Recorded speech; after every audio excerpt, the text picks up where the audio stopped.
यह कहानी किसी एक व्यक्ति की नहीं है। यह कहानी समय की है और उस संवेदना की जो अनजान लोगों को भी एक दूसरे के करीब ले आती है। रात के ठीक 2 बजे थे। रेलवे स्टेशन लगभग सुनसान था। कुछ गिनी चुनी बत्तियां जल रही थीं। हवा में ठंडक थी और वातावरण में अजीब सी शांति। मैं एक बेंच पर बैठा अपनी ट्रेन की प्रतीक्षा कर रहा था।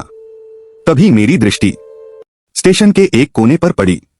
वहां एक छोटा सा बालक खड़ा था।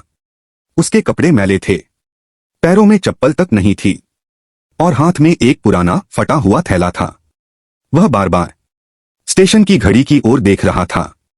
मैंने उसके पास जाकर धीरे से पूछा, क्या तुम किसी की प्रतीक्षा कर रहे हो? उसने मेरी ओर देखा। आंखों में डर था और होंठ कांप रहे थे। फिर उसने बहुत धीमी आवाज में केवल एक शब्द कहा, घर। उस एक शब्द में उसकी पूरी कहानी छुपी हुई थी। मैं उसे पास की चाय की दुकान पर ले गया। उसके लिए चाय और बिस्कुट मंगवाए। वह चुपचाप बैठा रहा। फिर अचानक बोला, आज किसी ने मुझसे बात की है। उसकी आंखें नम हो गईं। उस क्षण मुझे एहसास हुआ कि कभी कभी भूख से ज्यादा तकलीफ अकेलेपन से होती है। मैं उसे रेलवे सहायता केंद्र पर ले गया।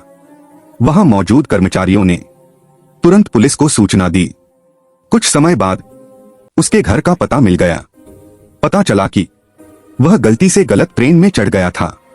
जब वह जाने लगा तो अचानक रुक गया, मेरी ओर देखा और मासूमियत से पूछा, भैया, क्या आप जैसे लोग हर जगह होते हैं? मैं कुछ बोल नहीं पाया। वह मुस्कुराया और चला गया। थोड़ी देर बाद मेरी ट्रेन आ गई। मैं अपनी सीट पर बैठ गया। खिड़की के बाहर अंधेरा था, लेकिन मन के भीतर एक छोटी सी रोशनी जल चुकी थी। कभी कभी किसी की सहायता करने के लिए बहुत कुछ करने की आवश्यकता नहीं होती। कभी कभी सिर्फ किसी से बात कर लेना ही उसके जीवन का सबसे यादगार क्षण बन जाता है। यदि आपको यह कहानी अच्छी लगी हो तो कृपया वीडियो को लाइक करें और चैनल को सब्सक्राइब करें, क्योंकि कहानियां कभी समाप्त नहीं होती।